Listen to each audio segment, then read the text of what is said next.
jar, two handles, jug, jug, jug, two handles, jug, two handles, jar, private jar, two handles, private collection, jar, jar, private collection, jar, jar, two handles, private collection, jar, jar, two handles, jar, private collection, jar, Greenville County Museum of Art, Greenville, South Carolina, jug, jug, one handle,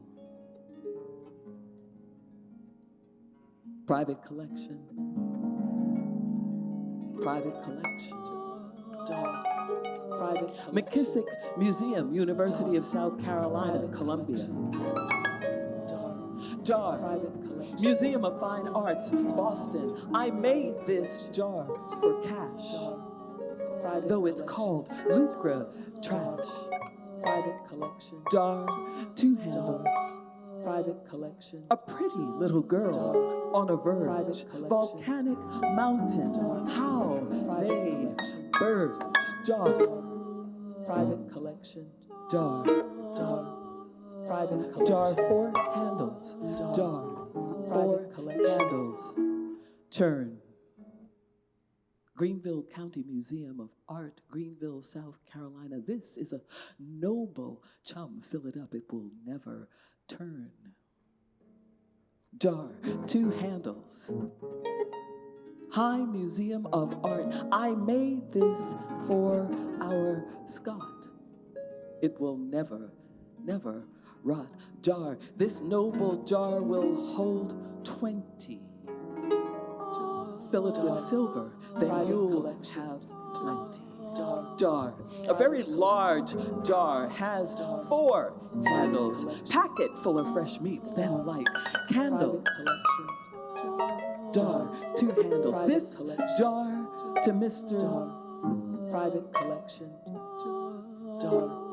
Private who keeps the bar in Orangeburg for Mr. Edwards, a gentleman who formerly kept Mr. Thomas Bacon's horses, April 21st, 1858. When you fill this jar with pork or beef, Scott will be there to get a piece.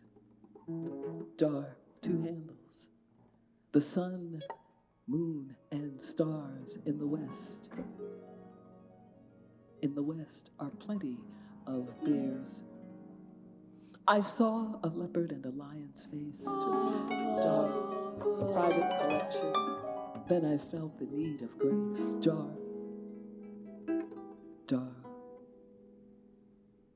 Dave belongs to Mr. Miles. Were the oven bakes and the pot biles. Private Dave belongs to Mr. Miles. Private were the oven bakes and the pot biles. Dave belongs to Mr. Miles. Were the oven bakes and the pots biles. Dave belongs to Mr. Miles. Were the oven bakes and the pot biles.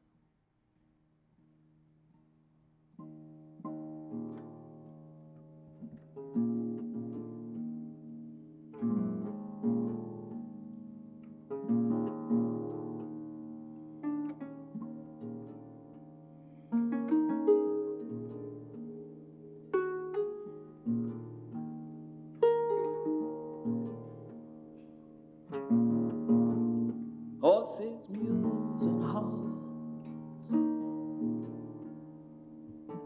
All our cars are in the box. There they shall never stay till,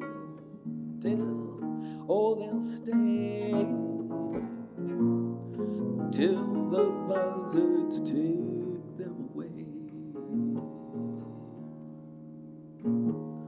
Better thing I never saw when I shot off the lion's jaw, great and noble jar.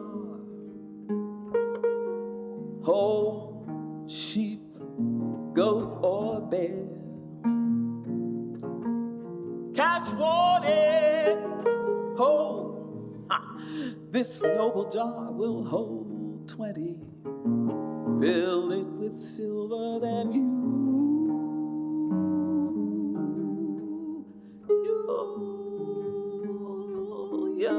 have plenty.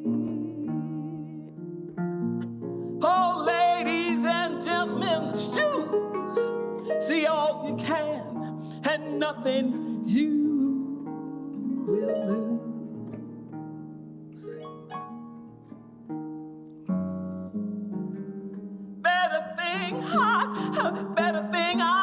Better thing I never saw when I shot off the lion's jaw. Oh, this noble jar will hold plenty, fill it with silver, then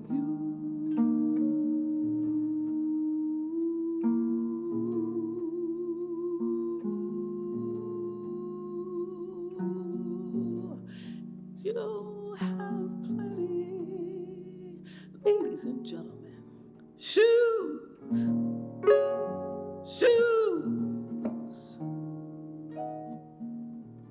Sell all you can, and nothing you will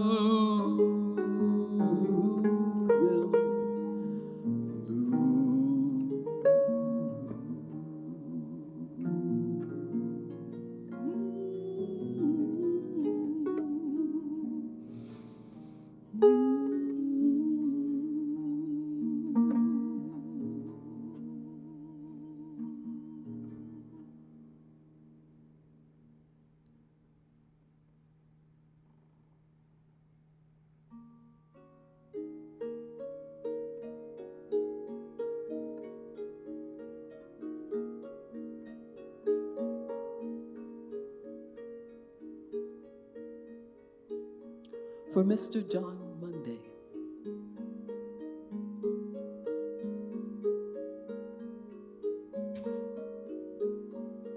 A noble jar for lard or tar. This is a noble churn. Fill it up. It will never turn. I made this for our Scott. It will never rot.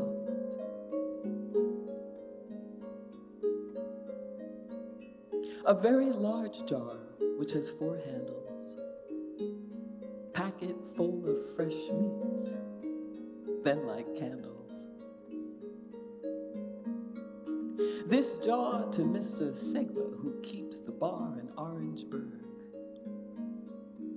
For Mr. Edwards, a gentleman, who formerly kept Mr. Foss Bacon's horses. When you fill this jar with pork or beef, Scott will be there to get a piece. Good for lard or holding fresh meats. Blessed we were when Peter saw the folded sheets. Made at Stony Bluff for making this old gin enough. A noble jar for pork or beef, then carry it around to the Indian chief.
Another trick is worse than this.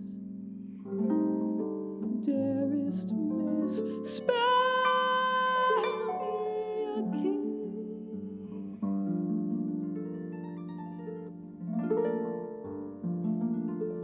A pretty little girl.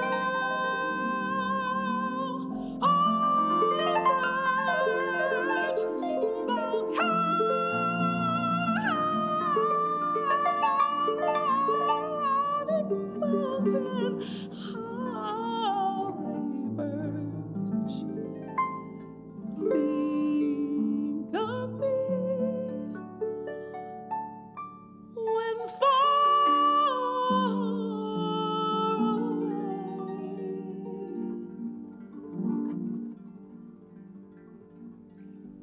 Rose,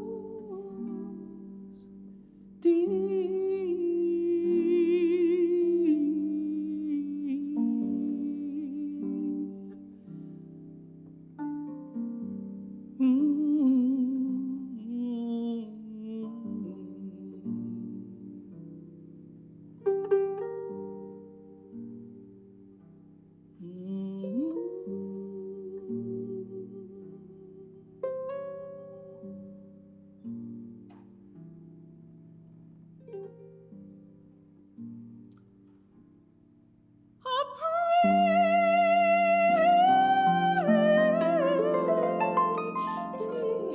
Little girl on a virgin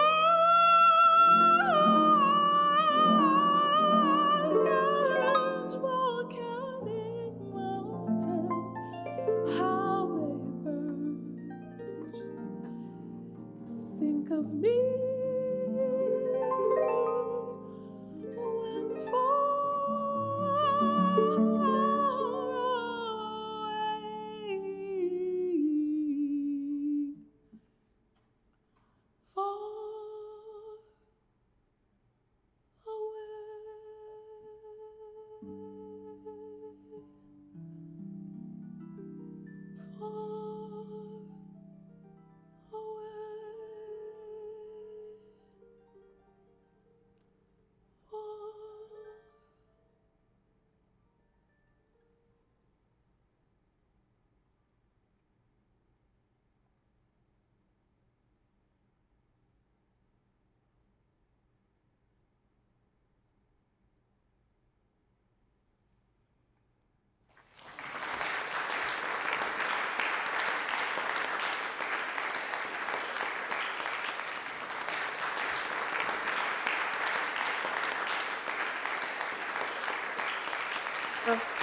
Ashley Jackson, and I'm Helga Davis. Thank you all so much for having us.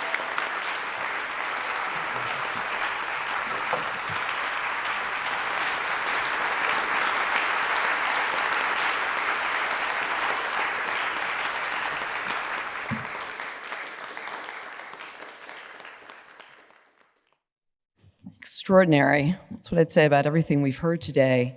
Thank you to Helga Davis, the vocalist, and Ashley Jackson, the harpist, for sharing that incredibly creative interlude, revealing the musicality of the verse of the artist later recorded as David Drake, as you heard earlier from Kevin Young's really lyrical presentation. And I do want to thank our Met colleagues, Lamar Tomer and Mariana Siciliano, for all of their organizational efforts today and all the many people who made this possible. I'm also happy to say that Helga and Ashley will be returning to the museum for an encore performance of that powerful composition on February 3rd and 4th, so please come back. It may be slightly expanded too by then. Hello, I am Sylvia Yunt. I'm the Lawrence A. Fleischman Curator in charge of the American Wing, and I have the great pleasure of introducing our second session of Learning from Edgefield that focuses on collecting and curating material produced by enslaved makers. This is one of the key issues, as you've heard, raised by Hear Me Now, which was initially inspired by the special loan from the Goldberg family, who are with us today, to the Met in 2017 of the majestic, monumental 1858 stoneware vessel fabricated by Drake, a work that was acquired for our collection in January of 2020. This afternoon's conversation will be moderated by our colleague and friend, Ethan Lasser, John Morris Cabot Chair of Art of the Americas Department at the Museum of Fine Arts, Boston, an early partner in the development of the Edgefield exhibition, and ultimately one of its three curators who are now sitting together on the front row. Great to see you together again. Ethan is also a David Drake specialist who advocated from the start for the contemporary legacy component of the project. And we're super excited to see how you're going to be presenting the exhibition in Boston later this spring. We all have to travel to Boston to see the exhibition again, and then to the subsequent venues, of course, in Michigan and at the High in Atlanta. Ethan also recently oversaw the Philip Guston Now exhibition at the MFA, as well as the reinstallation of their 20th Century America's Gallery. Is very much worth a visit to see that as well. So I'll now turn things over formally to Ethan, who will introduce our afternoon speakers, and they will be Philip Deloria, Leverett Saltonstall Professor of History at Harvard University and an ongoing partner at the Met here, Tanya Matthews, President and CEO of the International African American Museum, which is opening next month in Charleston. It's extraordinary we have Tanya with us, given that, what's coming up next month. And then Tiffany Moman, the public historian and assistant professor of history and Mellon Fellow at Sewanee, the University of the South. So thank you all for being with us today, and here's for another extraordinary part of our day. Thank you.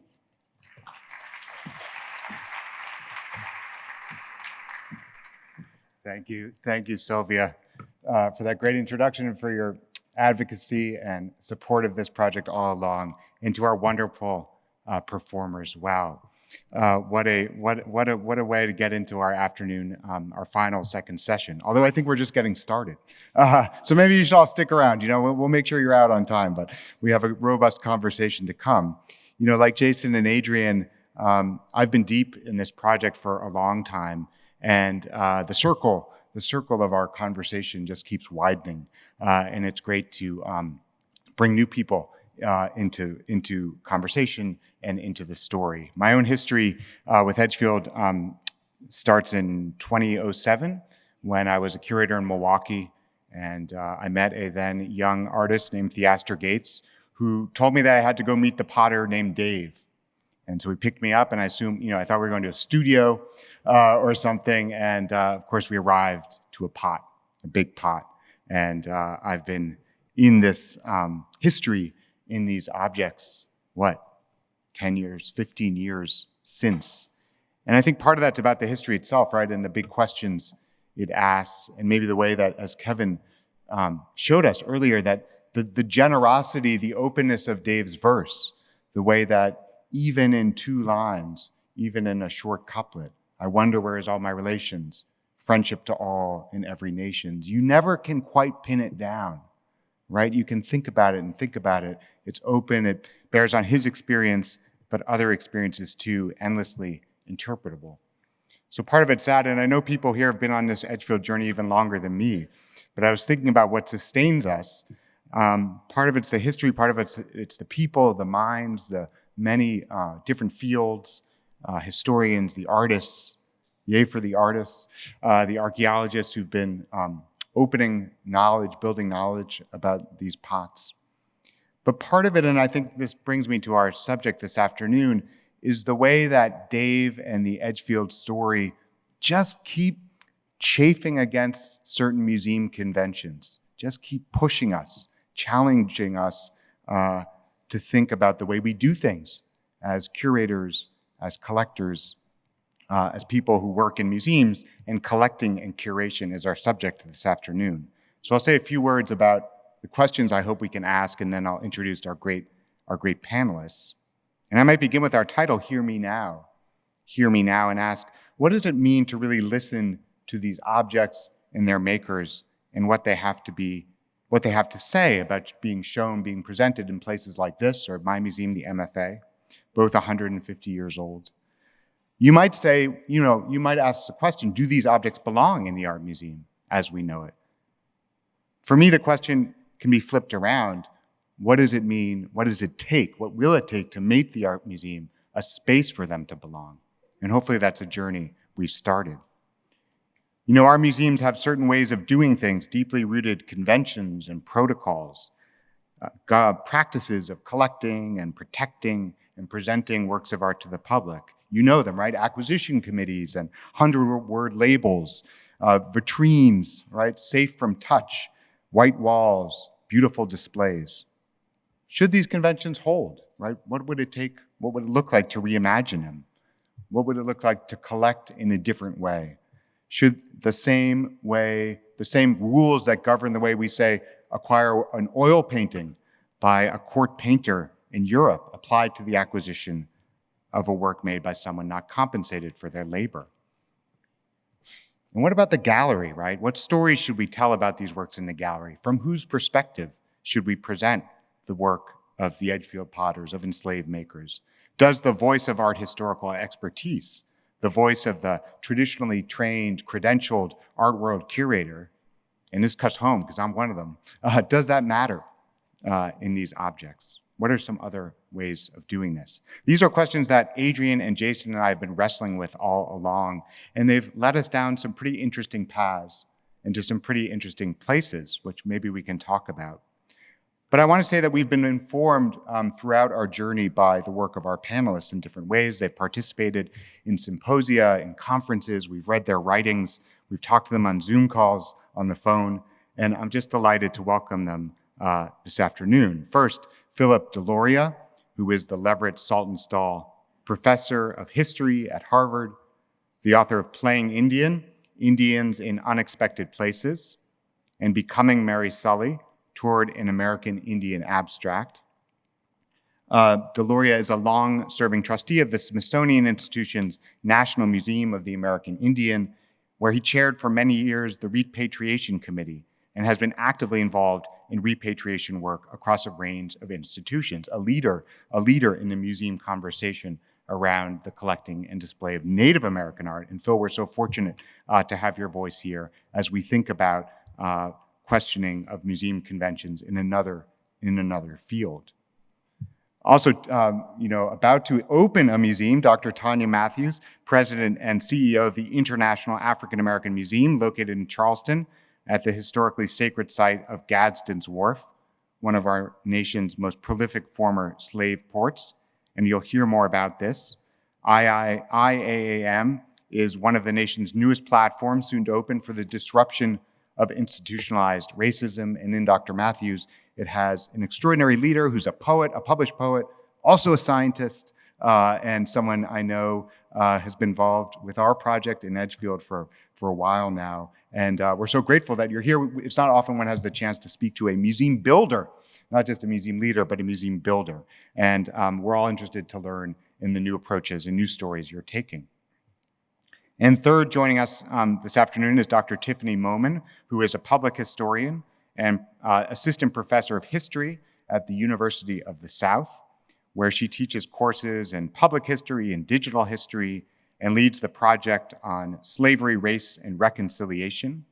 And importantly for our conversation is also the founder and co-director of the Black Craftspeople's Digital Archive, which is a gift to our field. You should all go look at this website, blackcraftspeople.org, a digital humanities project that centers Black craftspeople in their lives and their contributions to the making and building of America. And the website, Professor Momin's website, and thinking about questions of recording and naming has been central, a big voice in our show as well. So I'm looking forward to a great conversation with three wonderful speakers. I'll welcome you all up to the stage, and we'll take it away. Thank you.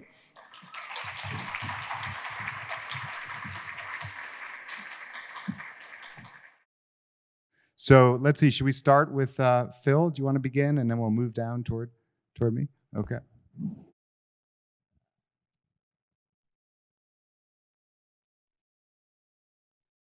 Well, how mitaku yepi yuha chantewa ste na peche use pelo Phil Delore machiapi.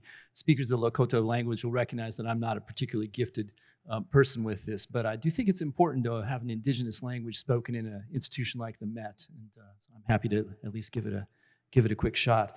My work has been in the historical field, writing about sort of ideologies that Americans have brought to bear upon Native people and the ways that Native people have responded and lived within those ideologies and questioned those ideologies. In some ways, this is not dissimilar from the stories that we see about people like Dave, for example, enslaved individuals. I've also been, over the last few years, working in the field of art. The Mary Sully book that Ethan mentioned is the work of my great aunt, Susan Deloria, who went by the name Mary Sully, as an artist who was a vernacular artist, sort of unknown, rescued and reclaimed just over the last few years. So there's some parallels there that I sort of see and feel. It's also a genealogical kind of experience for me as well in that form of writing. And then, as Ethan also mentioned, I've been involved with the Native American Graves Protection and Repatriation Act since the mid-1990s. The act was passed in 1990. It's been going on for 32 years now. So pretty much everywhere I've been on a NAGPRA oversight committee. And one of the questions is sort of, are there lessons to be learned as we put our two fields together? I have been particularly sort of pleased and struck both by the Catawba ceramics that we find in the exhibit, but also this glorious couplet from Dave, which says, we'll carry the, I'm not going to remember it exactly, right? A noble pot for pork and beef, we'll carry it over to the Indian chief. And I have to wonder what Dave was thinking, as he was writing those, inscribing those words, on the pot. So I thought I would say a few words about a couple of different things within that realm and maybe throw down a few markers for things that we might chat a little bit about. One is, I think, the question of context and recontextualization, which seems quite germane to this question about collecting. A second is sort of how we talk about and represent hard histories, the hardest possible histories, I think, that we have here. And then I thought I would say a few words about repatriation, as well. So one can imagine a sort of universalizing definition of art, technical mastery, practice, form, skill, style, all of these things which allow us to say an individual like Dave or some of the Native American producers of objects and things, right, that are part of my world, that they fit easily within a capacious universalizing definition of art. But in fact, another way to think about it is that they actually don't fit in the definition of art at all. And they only arrive here through a series of recontextualizations. We can see this with Native American objects, which are sort of gifted with their own original kinds of meanings, some of which may or may not be accessible to us, many of which I suspect are actually not. And then over time, becoming curiosities in various cabinets of curiosities, becoming salvage objects for salvage anthropology, becoming craft objects that are not thought to possess aesthetic power, and then eventually maybe being aestheticized and placed on a pedestal in a vitrine and on the wall in a museum such as this. I should say a lot of Native folks who have quite vexed sensibilities around museums are also willing to say that museums have served a really interesting and important preservationist kind of function, right? That some of those objects that may have disappeared made their way into museums in the 20th century, early 20th century, and are now available and accessible and part of the world of Native people. So it's not an entirely clear and coherent story of colonialism. But I think with each one of those recontextualizations in a different space, the object and the violence and the histories that go with that tend to be erased and written over in different kinds of ways, which means that museum practice these days has been about, at least where Native objects are considered, it's a slightly different vocabulary, I think, but the vocabulary of decolonizing museums or indigenizing museums, decolonizing and indigenizing their display, their forms of curation, their forms of collection. And the sensibility here is that the museums as institutions themselves are responsible for the acts of decolonization, for the undoing, the questioning, the forms of repair. But the part of that is actually indigenizing those museums, right? Bringing new people into the spaces and allowing those people to actually have a voice and have power within those. Thank you for the applause. So I think we're talking about a really similar kind of landscape, here. And it does seem to me then that sort of reckoning with the histories and the legacies of enslavement has much to say and in constant dialogue with the histories of colonialism and conquest and violence that go there. So the question of how we think about the stolen labor of enslaved people who produce, these beautiful objects, these things, I think has an incredible amount of resonance with how we think about, for example, Native American funerary objects, which were never meant to be extracted from the ground with the human beings with whom they were buried, but who then become aestheticized in museums. Or objects which were taken under various forms of duress and were never meant to be put into museums, right? The power dynamics and the power dimensions here, I think, are quite similar, or at least have the possibility for a dialogue, right, among us. What's been really interesting to me as a historian is that, we have history museums which tell narratives of history. We have ethnographic museums which tell anthropological kinds of stories. And it raises the question of what the art museum actually does. It does seem to me that one of the things that's been really a pretty constant theme, at least over the last few years, is part of this indigenizing and decolonizing practice is to put artists, contemporary artists, in dialogue with older things, and to let artists actually take the lead in sort of, as opposed to historians or ethnographers or things like that, let artists actually, and artists of the community, take the lead in actually making statements in interpretive kind of work, in figuring out what we are to think about these kinds of things. It does raise the question, Ethan, that you raised and that you sort of posed to us. How are we to think about, right, what it means for a museum to hold or collect these objects? In some ways, to ask the question, what are we to think about it, is to sort of perhaps put a slightly happier language on how dare we hold these objects, right? What does it mean? No, why do we, right? And why do we let this, continue? And certainly in the Native context, it leads to questions about return, the actual return, of objects, or about redress or compensation, these kinds of things, or about education, right, and advancing a kind of larger structural set of ideas, which might take us to, I'll just say a few quick words about NAGPRA.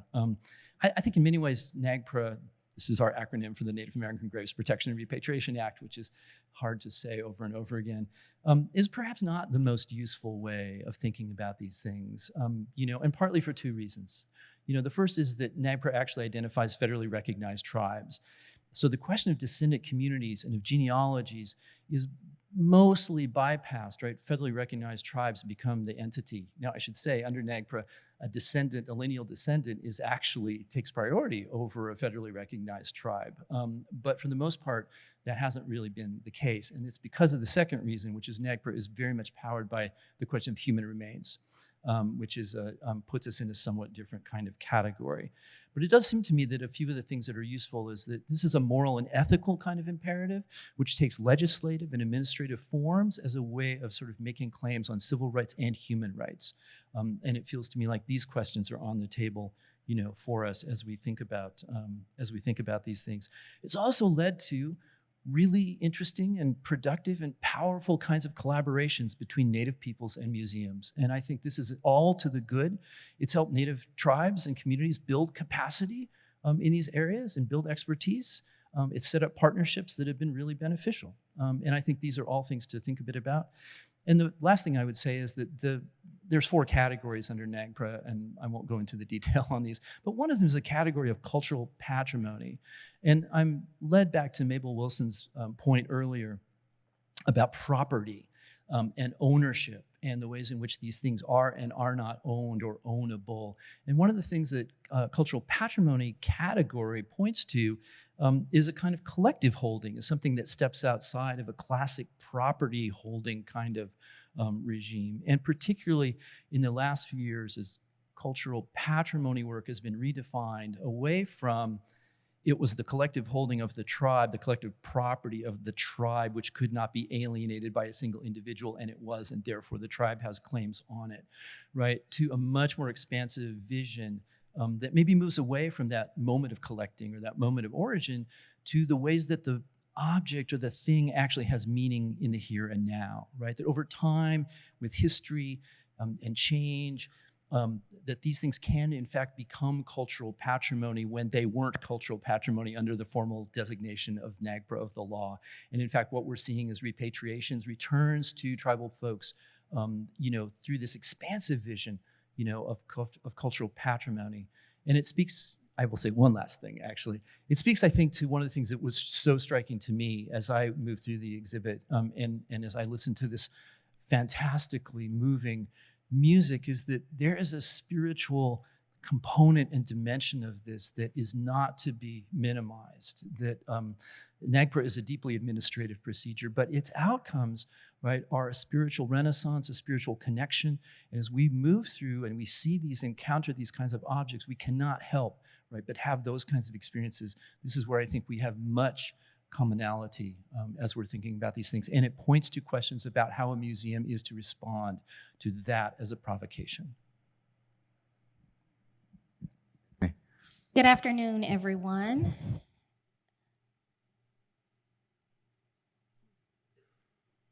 And while that comes up, I'll go ahead and begin speaking. I'm Dr. Tiffany Moman. I'm the founder and co-director of the Black Craftspeople Digital Archive. And the BCDA is a digital humanities website that seeks, there we go. It's a digital humanities website that seeks to center the lives and experiences of Black craftspeople across the Americas. And one of the things that we are very interested in doing at the BCDA is more than just collecting and sharing information. We want to change the way that objects made by enslaved artisans are presented in our nation's art museums and historic sites. And we encourage institutions to tell the story of Black craftspeople and artisans by focusing on sources, objects, and place. And so we examine these primary sources, looking for all of the information that we can find on Black craftspeople, paying close attention to acts and laws governing the work created by Black craftspeople, as well as language used in runaway advertisements and other sources that describe Black craftspeople, being very careful to pay attention to the language used because we know that those are records that are written through the white gaze. And additionally, we examine wills and estate records, U.S. Census records, and more to build a fuller understanding. And we also examine objects. We ask questions of old objects, objects that have been on display in our nation's museums for multiple years. We research the working conditions of enslaved people in 18th and 19th century workshops. And we step away from the art history connoisseurship approach of examining objects, and we center the creator of those objects during their examination. And lastly, we connect all of this to place. And I am constantly thinking about the power of place in the work that we do, because you cannot do this work without understanding the way that people affect place and the way that place affects people. And so we look at this across time and region. We look at the laws that govern the behavior of enslaved folks in different times and regions as well. And of course, in order to do these three things, you have to understand that all of this work rests on the context of understanding Black life in this country. As people in this field, we absolutely cannot, absolutely should not attempt to separate the artisan's lived experience from the art that they create. And so often at the BCDA, we hear that the way that we want to present objects made by enslaved artisans in exhibitions is too much history for an art museum. And I'm always going, is it really? And I'm here to tell you today that when you separate the enslaved artisan's lived experience from the art that they create, you not only continue the harms of the past, but you do the public a great disservice. You do descendant communities a great disservice, all in the efforts to uphold the standards of museums that never wanted to include these folks to begin with. And so one of the things that we do is we ask ourselves a series of questions, and you can see the questions here on screen. We, of course, start by asking who made the object. And if you toured the exhibition, you know that many of the labels list the artisans as unrecorded. But my favorite question here on screen is, how is craft knowledge produced by Black life? And in other words, how did Black artisans use their knowledge and experiences to influence and impact what got made and how it got made? And so this question reminded me, as I toured the exhibition yesterday, of the glazes on all of the Edgefield pottery on display. It reminded me of Thomas Chandler, a white enslaver itinerant potter who left Baltimore for Edgefield to set up a pottery factory there and practice in the Edgefield tradition. And I'm thinking about what the enslaved potters taught him when he made it to Edgefield and wanted to do pottery in that tradition. And I'm also thinking about what he stole from them in doing that work. Thank you. All right.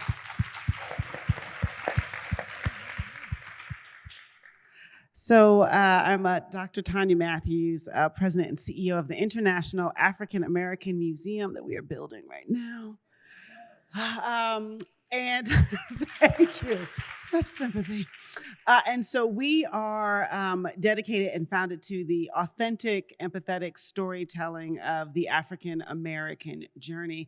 And it's interesting, I always resonated with the titling of this exhibition, Hear Me Now, because our mission is to honor the untold stories of the African American journey at one of our nation's most sacred sites. And internally, we're always, inside joking, talking about untold, unheard, unlistened to, buried, hidden, not spoken, sort of those kinds of things. So when we talk about language, it's a very, very important thing. The language that we use, as well as who is telling the story. And as we're in this conversation about collection and curation, one of the things for all of us to keep in mind is not all museums are created alike.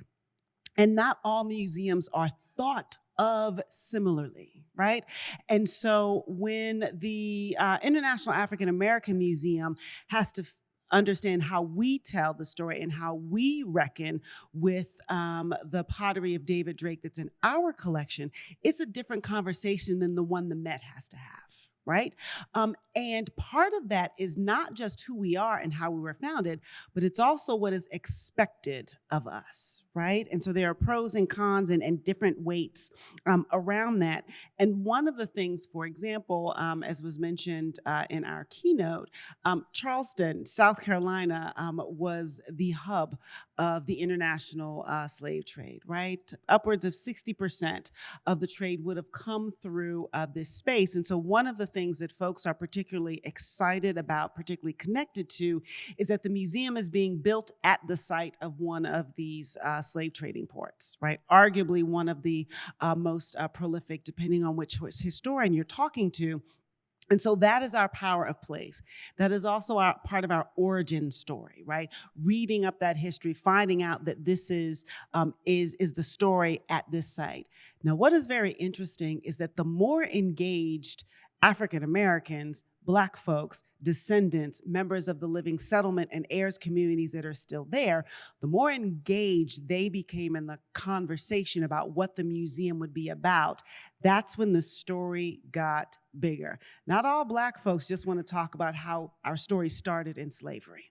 And that is ultimately how we became the International African American Museum, that we became incredibly intentional about acknowledging that this story that we were going to be grounded in, this story of Gadsden's Wharf, this story of enslaved peoples, was neither the beginning nor the end of the African American journey, but that it was in the middle.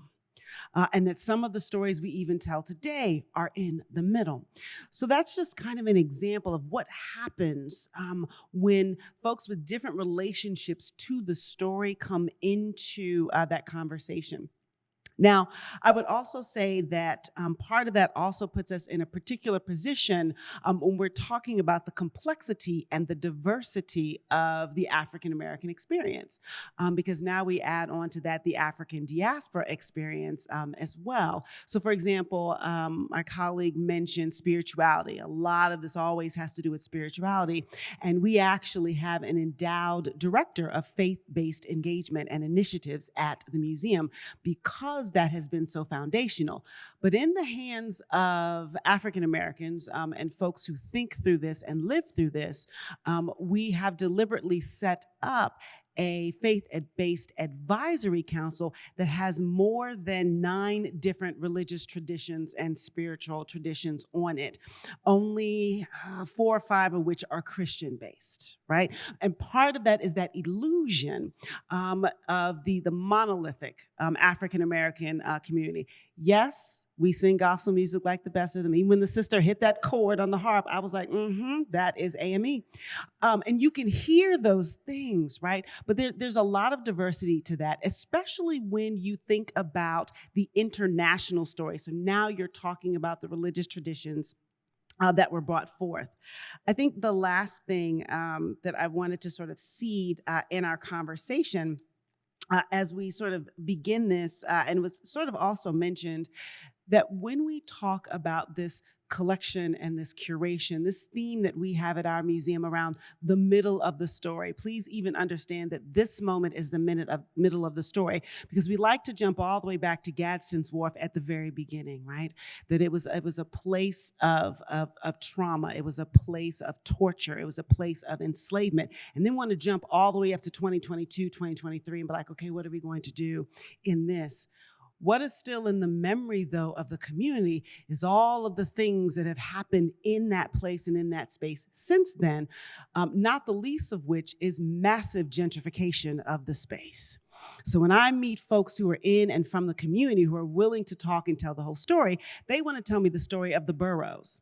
They are much less familiar with the story of Gadsden's Wharf because that is centuries ago. The boroughs was the neighborhood upon which the museum is now built that folks still have their great auntie's paperwork that told her she had to move out.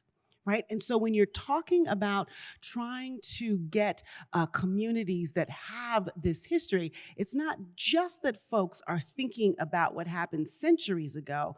Folks may be thinking about what happened 10 years ago, and that gets into the trust. That gets into the sense of ownership. And how we think about that. And so, what do you do when both things are true? As part of what I like to think. And so I'll conclude by saying that one of the things, the building of the museum also sometimes reminds me of a microcosm of the country itself, right? We have been working on this museum for 22 years. Now the Smithsonian had it because they were working for more than 100, but okay, 22 years. And I've come in this last 2 years of the project. And in some ways, that kind of reminds me of a nation that has a very long history and is learning to bring new people into the conversation, right? There's some days when I have that sense. And one of the things that I have worked to center inside of our institution is a conversation about Black joy, not just resilience, not just persistence, not just endurance, but also joy and genius and skill. It's one of the greatest gifts I think that the African American journey has to give. It's our ability to simultaneously hold the sensations of trauma and joy. Not trauma on Tuesday and joy on Thursday. It is all just kind of, this is why Black folks are laughing. It's all kind of woven in together. And so we are particularly predisposed to get into conversations around what happens when both things are true. So one of the very first situations I had to work with that, and then we can get to the discussion, is the design of our building. And who gets to tell the story of the design of our building and how you tell it. So the design intent of the building on purpose, what was ultimately decided is to have an unrhetorical design, right? Something that allowed the power of place to resonate, right? Unrhetorical means it blends in, it disappears. Per Sister Mabel's comment earlier today, that does not necessarily fit well with the sensibilities of African Americans who feel as if your story has already been hidden. Now you want the story to be unrhetorical? How are we going to think through that? Right? And so there's that. And when I came in and I saw that and I heard what folks were saying, what I realized though is that there was another truth to that story that could help us enter into conversation about it.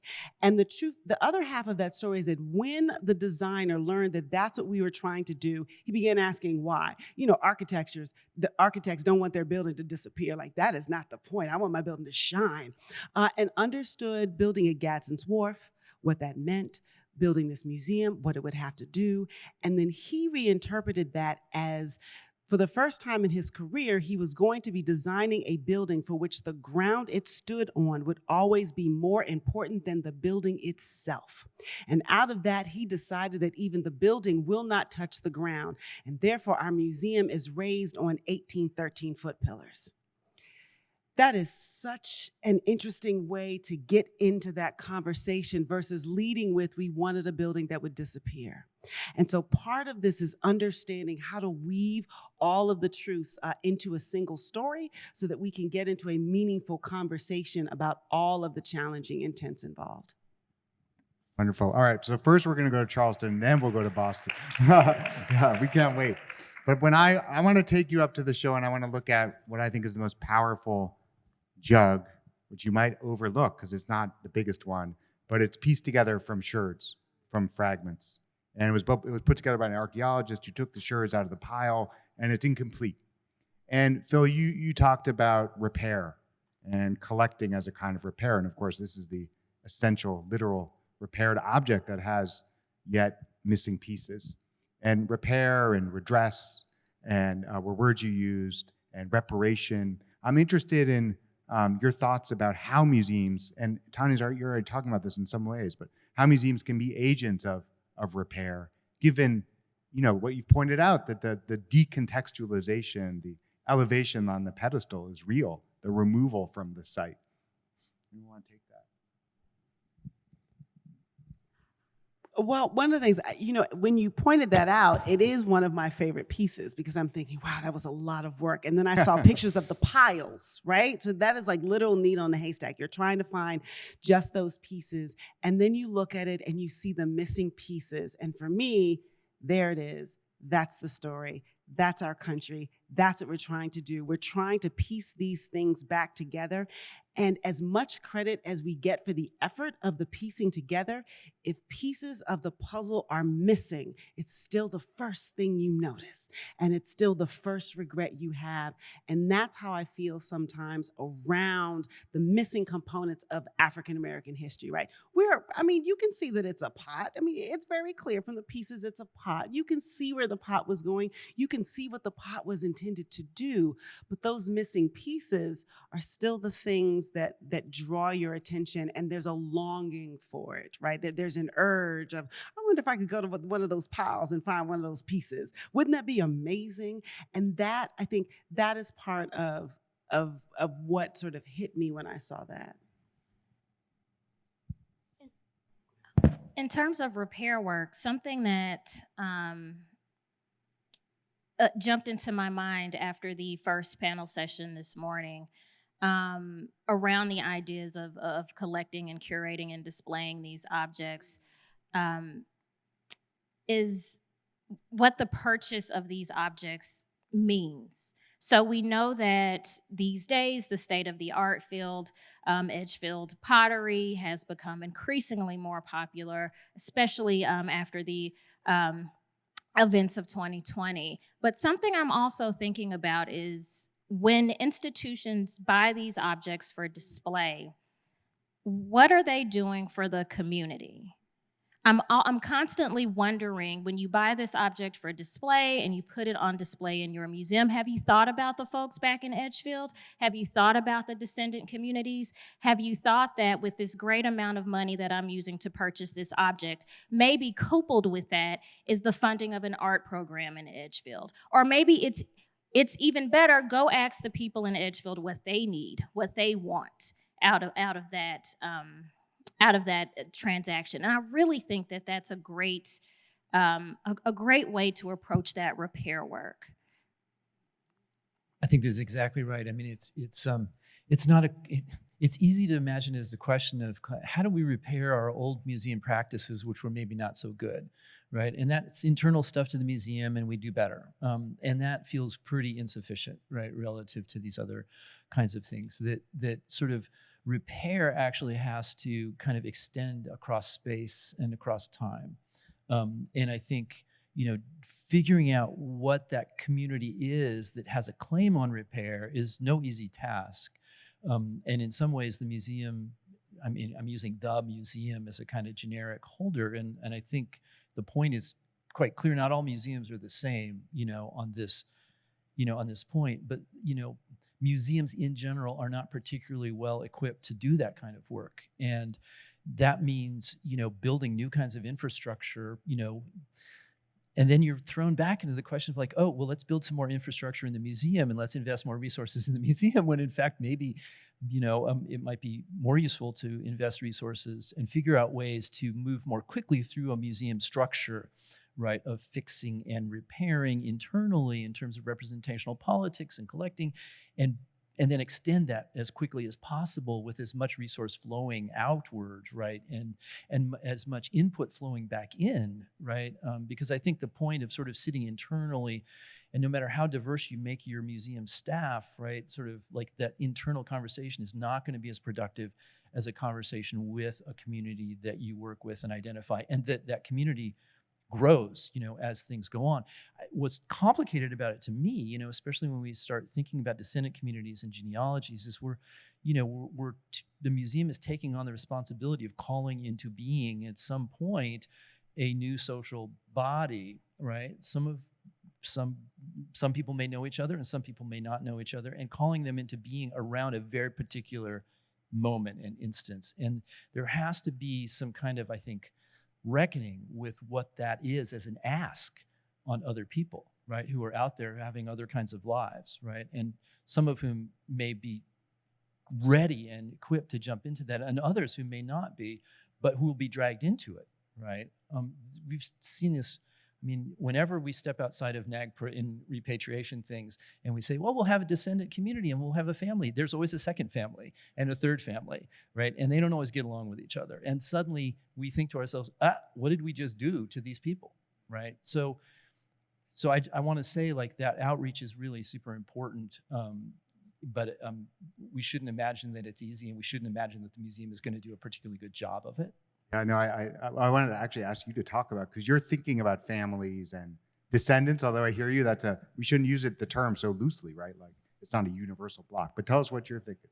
So one of the yes ands to your really insightful comments, Philip, is we do continue to talk about this as engaging with internal communities and external communities. And I want us to be aspirational, which is that, for example, one of our success metrics out of art programs that we fund is professional curators, not students who have a wonderful life-transforming experience on the weekend, right? And so And it's not that people with these backgrounds will always make the right decisions and always build the right infrastructure, but there is a different lens. There is a different, have we thought about this? Have we watched out for that? And so I think that continuing to put that pressure on ourselves as well, so that we do have internal sort of expertise.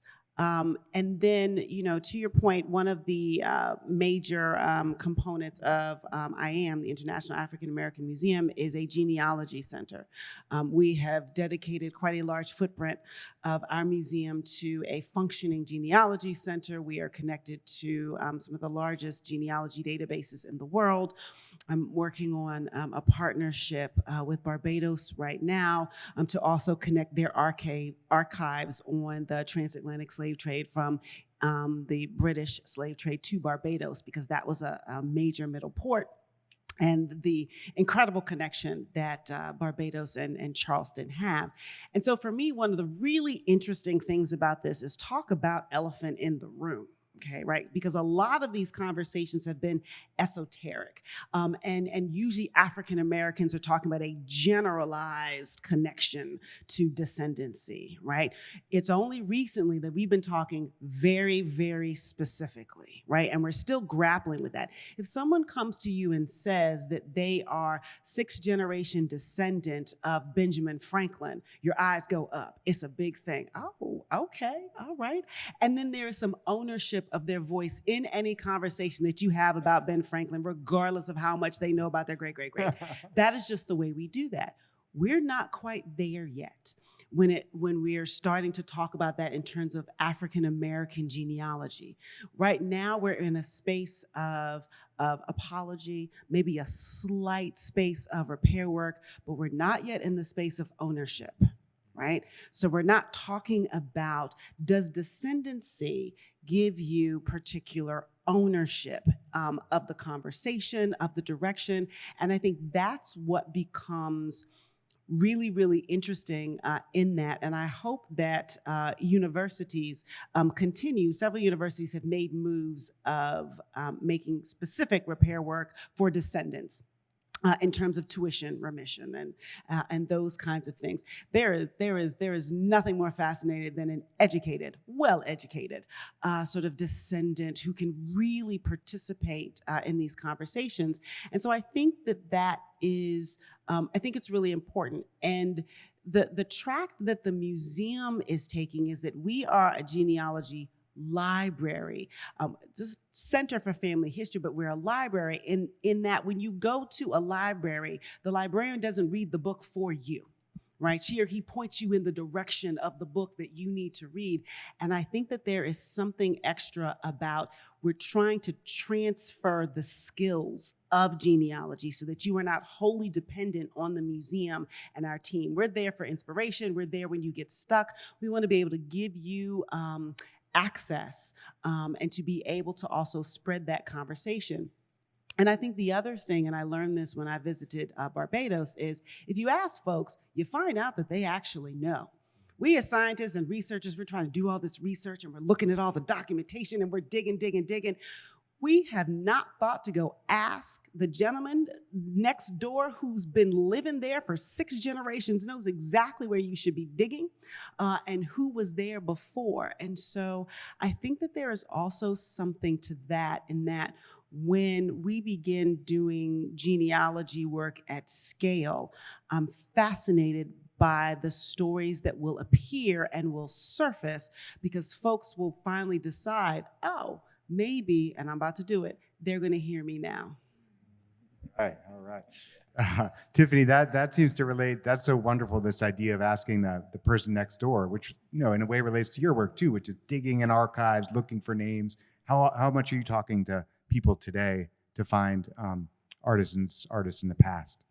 I'm a public historian, so I spend the majority of my time talking to the public. And one of the things that we've done at the BCDA is when I go out and I give talks, let's say I'm giving a talk to a local heritage society, I encourage everyone to come up and ask me questions, to tell me things. I'm telling people all of the time, we want to know everything, but not only do we want to know it, we want to collaborate with you. We want to partner with you in this process. I do not want to work alone in this. This is for everybody, so everyone can contribute. And it's amazing what people will tell you. Just this morning, Adabume started telling me about her family and things that her family as master carpenters down in South Carolina built. And so those are the important stories that we need. And like Dr. Matthews said, you only get those when you go out and talk to people. Yeah, so much of this is resonating with our own trips to Edgefield, Jason and Adrian. And it wasn't just going out to talk to people. We had to go like 3 times, 4 times, 5 times, show we were serious. And then we were open some doors to sites and places. But it took that work, that repeated work. I'm interested in, Phil, getting back to the NAGPRA question. So the federal law which governs the collecting and return of native objects. And you were suggesting that, that's not necessarily a model for what we could do in other fields or the work of enslaved makers. But what is a model of responsible, or if we want, we often use these words like responsible or ethical collecting. What could that look like if not invested in a law? Well, I mean, I don't want to overstate the ways in which I don't think NAGPRA is useful. I mean, it is not useful in some ways, but on the other hand, it's actually quite useful. I mean, there's a 3-decade history now of sort of the ways in which institutions have been pushed to collaborate, with Native people, and it does feel to me like there are a number of lessons to be learned, out of that. And so I don't want to sort of step too far away from NAGPRA, on that. And I think, the 4 categories for under NAGPRA are, human remains, funerary objects, sacred objects, and objects of cultural patrimony.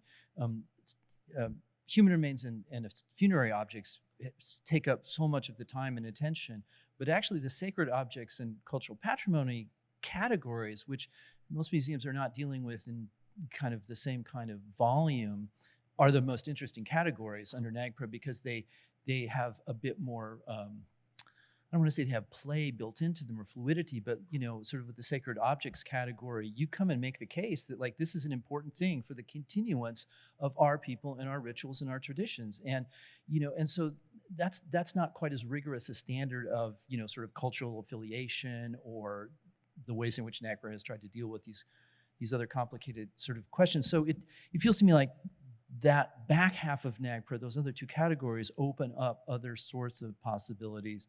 And I do think the sort of ways in which museums are increasingly inclined, and I think, in many cases led by conversations around African American cultural heritage, right? To say, well, okay, this doesn't work under NAGPRA. The law wants to hold us accountable in this particular way, and the definitions attached to the law are going to lead us to say that we can't repatriate that, but we do want to repatriate that. And so all of a sudden, where museums, I think over the last 30 years have been quite reluctant because stepping outside of NAGPRA has always created problems, I think we're at this moment where museums are doing really creative work, trying to think about how to do good work outside of the boundaries of the law. And that to me feels like it opens up these different kinds of conversations. So I hesitate to say the Harvard Peabody Museum, because the Harvard Peabody Museum has a lot to answer for. I'm on the oversight committee and I'm trying to help us as an institution answer for some of those things. But, as we think about partnerships with tribal communities, there is a huge openness right now to thinking about new collaborative kind of work, about ways we can build capacity, help build capacity for tribes, not simply sort of say, you come to us, but maybe we'll come to you. And, for an ethnological museum, that's not exactly the sort of way, and it's not just sort of the bring in the internship kind of model. These are all important sorts of things, but I think kind of finding ways to not just collaborate, but collaborate plus, right? And that I think involves some deference, right, to communities that have not often been deferred to. I want to make sure the audience is getting their questions ready and their index cards ready.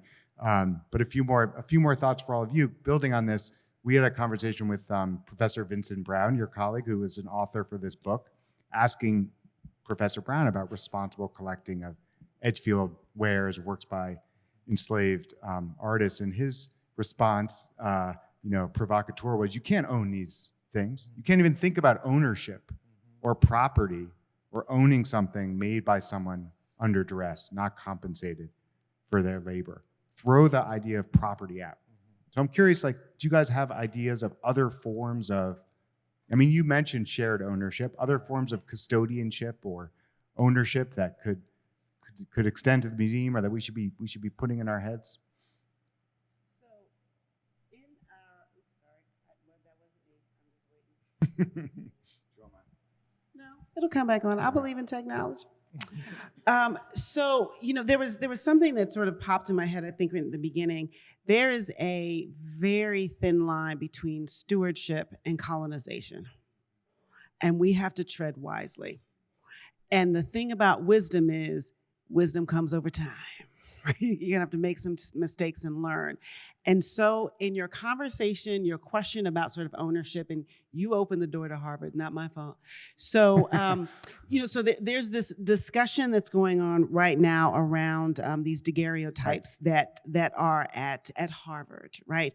And one thing, it's very interesting when it's a theoretical question. We have these daguerreotypes. These are old photos, style of photography, taken. Clearly folks were enslaved. Clearly this was about making Africans, the African Americans, seem less human. Clearly they were enslaved. Clearly they were brutalized. Clearly they were taking these pictures under duress. So we're having this esoteric conversation about how should we interpret this, right? How should we present this? How should we study this? How should that be? That's a nice esoteric conversation until a descendant pops up and says, that is my great, great, great uncle, and I have the stories, and I don't like the way that you're having this conversation. Can I be in conversation with you about how you decide to do that? That is what is happening with descendancy, right? And that conversation stays in this very he said, she said, kind of like, for lack of a better metaphor, David and Goliath thing, until then you get something like the International African American Museum that comes up that has a professional genealogy center, and this is what we do. So now said descendant has someone to go to that she can request a genealogical proofing of the research that she has done, right? So now you've got professionalized researchers looking all over this and saying, yes, in our professional expertise, we've done the genealogical proofing. Yeah, whether or not there's legal standing involved, this is out of our lane, but we can actually say that we think that the claims of descendancy are valid. So this all went from theoretical, let's all sit and think about how we're going to do the right thing, to someone wanting to be in the conversation that doesn't have the pedigree or the agency or the connection to said community coming in, to the ability to now legitimize her request to be in this conversation. And this is what some people say complicated. I just say this is sort of a natural progression of what is happening. And what has become very interesting about this conversation is that the woman's request is not actually that the daguerreotypes come back into the sole possession of her family.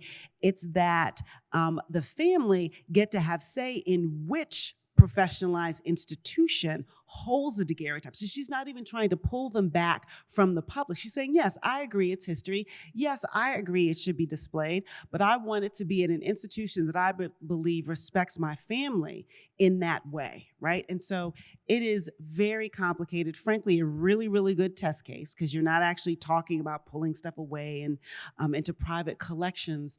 But it is all really the kind of question that can only be asked right now, right? When you've got the genealogical resources, right? When you've got, God bless us all, the internet.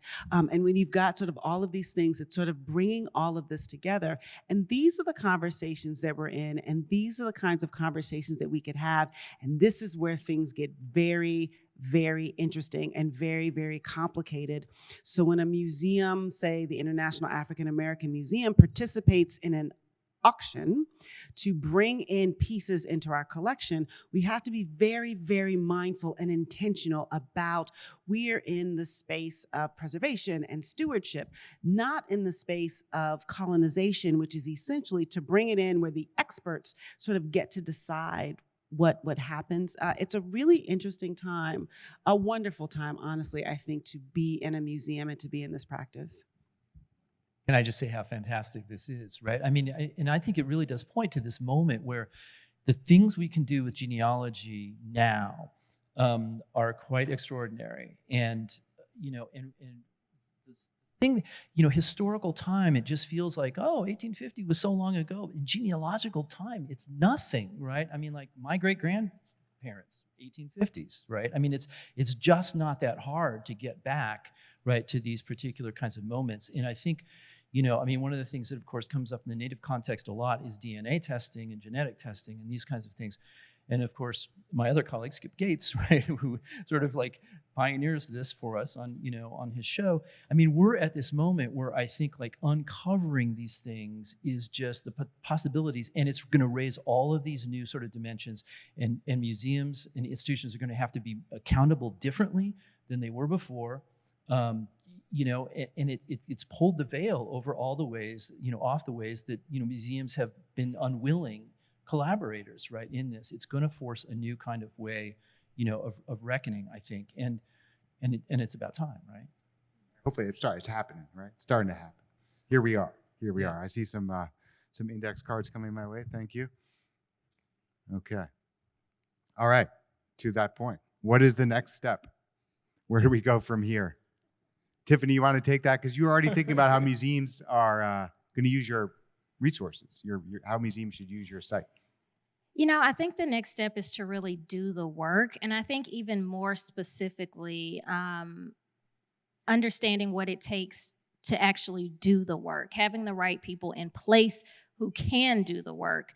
When I say do the work, I'm thinking about the researching, I'm thinking about the writing, I'm thinking about, everything that goes into putting on an exhibition. And when I say do the work, I'm also thinking about what my colleague, Dr. Aaliyah Brown, calls the loop of recovery, right? And thinking about this idea that some museums have a tendency to host a show like this, check the box, move on, and they don't come back to it for another 10 or 15 years. So part of doing that work is making sure we aren't trapped in that loop, right? It's making sure that we host these shows on a regular basis as part of regular exhibition programming, and that we have public programs like this as part of regular museum programming. So yeah, do the work. I would also say for me, I think sort of an aspirational, I would like to see us continue to shift our mentality around what are previously outlier museum-like resources, such as your archives, right? The digital archive, well, that's extra, right? If you can't have a museum, you can have a website. So sort of that kind of thing. But we are in a space, though, where those outlets are professionalized and being led by professional leaders that have a different level of sensibility, but also without the constraints of space and utility bills. There is a lot that can be done, and a lot more ways to sort of reach out for comment, to sort of reach out and pull in those voices. And I do think that we as the professional community need to be thinking very rigorously about that before folks who don't have our training, for better or for worse, are in the space of doing that and telling stories that are as incomplete as the ones we have been accused of telling. And so I do think that taking advantage of the new spaces that have opened up in this place and putting them on par with us, the brick and mortar institutions, the collection holding spaces, and really embrace the power of that is a good next step. This is a great one. We have to ask, which I've seen Phil's words on different walls of museums. You've contributed to labels. So are there alternatives to labels and plexiglass? That's for the museum builder too. There's got to be, right? I have to say, yeah. So I show up on labels, and it's terrible, right? I mean, my friends at the Met will testify, right? The label that's out there, right now, like I tried and it was way too academic and it was not, and I went back after and looking at the new label and I went back and looked at my original label and it's really bad. So anything I said actually got translated by someone who was much, much better at this than me. So I'm no expert on this kind of stuff. In fact, I'm sort of dysfunctional in this space. Okay, that said, there's got to be different ways of sort of thinking about this, right? And museums have tried to do all kinds of things about sort of setting up dialogues across time and space, things which deconstruct the authority of an object which is meant to be authoritative. It does feel to me like doing the work and getting wise. We're at this moment where sort of ethical stewardship and ethical curation are kind of on the table as sort of things that are in a process of transformation. So it does feel to me like, we move forward and make mistakes as we step outside of the kind of traditional sort of ways of thinking about and doing things. It doesn't feel to me like, there are many more expert museum people here than I, but it feels like, there's that sort of moment where it was like, yeah, we're going to gamify everything and we're going to make everything electronic and it's going to be a lot of screens. And it feels to me like museums have passed through that. And then what, right? And then what? Yeah, because does that mean like we go back to labels and things like that? It almost feels like we're at that kind of moment and like we got to break through to something else. What that is, I have to confess, I do not know. There's wiser people here than me. When I think about, I'm never a fan of doing something one way because that's always the way it's been done, right? And so I think that there are a lot of creative approaches that one can take to writing an exhibit label. But what I really want us to think about is the care of it all. So when you were writing these labels about my ancestors, I want to make sure that the people behind those labels are practicing an ethic of care. Because these are stories that are complex, nuanced, complicated. These are stories that talk about trauma, oppression. We're especially with the Hear Me Now exhibit, we're delving into the lives of enslaved folks. And we need to be very conscious of that when we're writing those labels, that we aren't doing them a disservice and repeating harms of the past. And, if it takes a little bit more than 100, 150 words to tell that story, let's tell that story, because we're in a position in many ways where we can do something new. So let's try it. I think the try is the most important thing there. And I would say a couple sort of quick hits and tips and things we could try.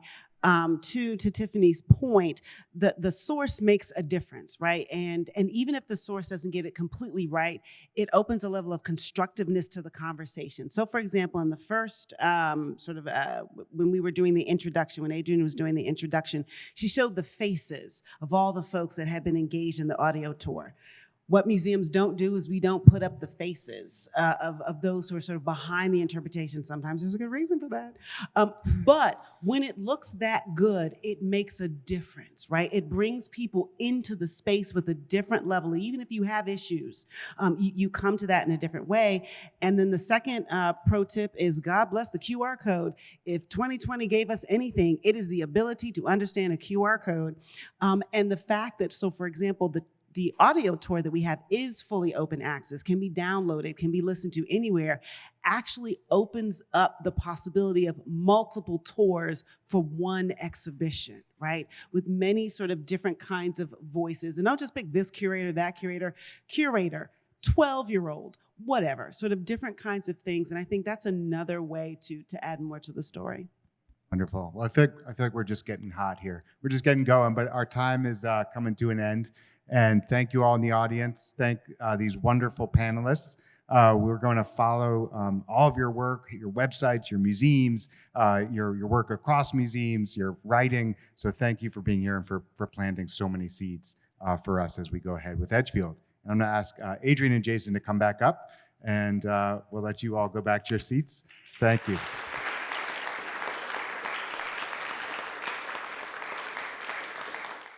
That was wonderful. Thank you so much, Ethan and our three panelists. And I'll say that we are very humbled by today, and we're so grateful that all of you joined us. We are incredibly grateful to our panelists, all of you many of whom traveled to be here today. Of course, Kevin Young, our keynote. It was really wonderful. And to Ashley and Helga for that beautiful and poignant performance. We also want to thank Mariana for all of her work behind the scenes, putting this together. Mariana Siciliano in education. And our colleagues in AV who ran this program beautifully. And I think I'll just say that for me, there are a number of next steps that the three of us are already thinking about. There was a lot of food for thought today.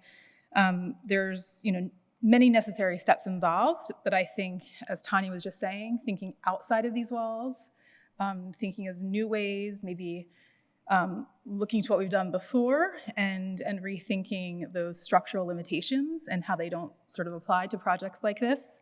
And I'll let Jason and Ethan, if they have anything to say, but I'll end by saying thank you so much for being with us. Yeah, I want Adrian to be thanked too for the on the ground. Thank you, Adrian and Jason. This team is the best part of this. But I just want to say, and reiterate a note that Tiffany said, which is that a lot of this should be going back to Edgefield and thinking about what we can do there, what we can do in the schools, what we can do in the curriculum. And that's the door that we're just beginning to crack open. So I really take that away today as this project continues. This is only part of it.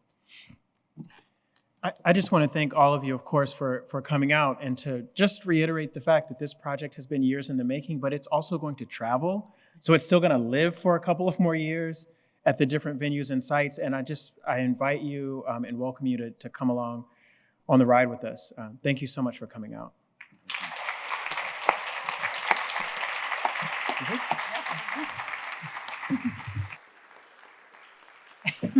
Yeah.